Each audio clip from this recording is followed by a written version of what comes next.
வழக்கமான உறங்கும் மற்றும் விழிக்கும் நேரத்தை பராமரிக்க வேண்டும்.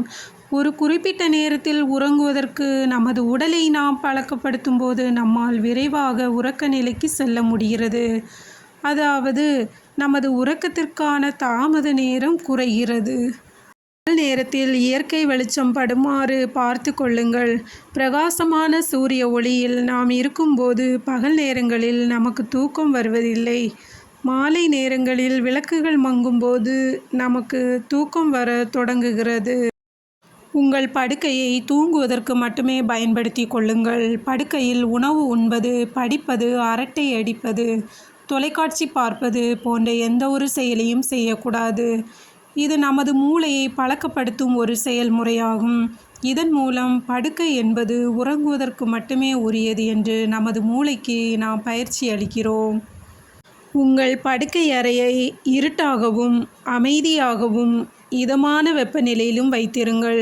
அப்போதுதான் நன்றாக உறக்கம் வரும். உறங்குவதற்கு முன் ஒரு வழக்கத்தை பின்பற்றுங்கள். வெந்நீர் குளியல், சிறிது நேர தியானம் செய்வது போன்றவை நம் மனதை அமைதிப்படுத்த உதவும்.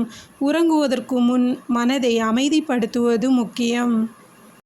தூங்குவதற்கு சற்று முன்பு அதிகமாக சாப்பிடுவதும் அதிக தண்ணீர் அருந்துவதும் நள்ளிரவில் கழிவறைக்கு செல்ல வேண்டும் என்ற உணர்வு ஏற்படக்கூடும் என்பதால் பொதுவாக தூக்கத்தை கெடுக்கும். இரவு உணவு குறைவாகவும் போதுமான அளவு தண்ணீர் அருந்துவதாகவும் இருக்க வேண்டும்.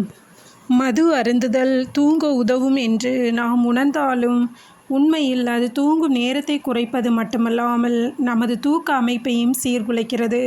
பெரும்பாலும் காலையில் எழும்போது எரிச்சல், குழப்பம் போன்றவையாக வெளிப்படுகின்றன.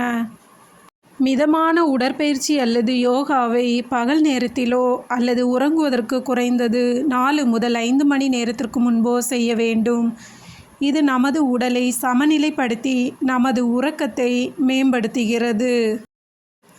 உறங்க செல்வதற்கு முன் கைபேசிகளை பயன்படுத்தாமல் இருப்பது நல்லது. மேலும் நாம் உறங்க செல்வதற்கு முன்பே LED விளக்குகளை கட்டாயம் அணைக்க வேண்டும். உங்கள் கவலைகளை எழுதி தள்ளுங்கள். பெரும்பாலும் நாம் உறங்க செல்லும்போது எண்ணற்ற எண்ணங்கள் நம் மூளையை குழப்புகின்றன. அடுத்த நாளை பற்றிய கவலையை நீக்குவதற்கு உங்கள் அடுத்த நாளை திட்டமிட்டு செய்ய வேண்டிய பணிகளின் பட்டியலை எழுதுவது ஒரு நல்ல பழக்கமாகும். இது நீங்கள் உறங்குவதற்கு ஆகும் நேரத்தை மேம்படுத்த உதவும்.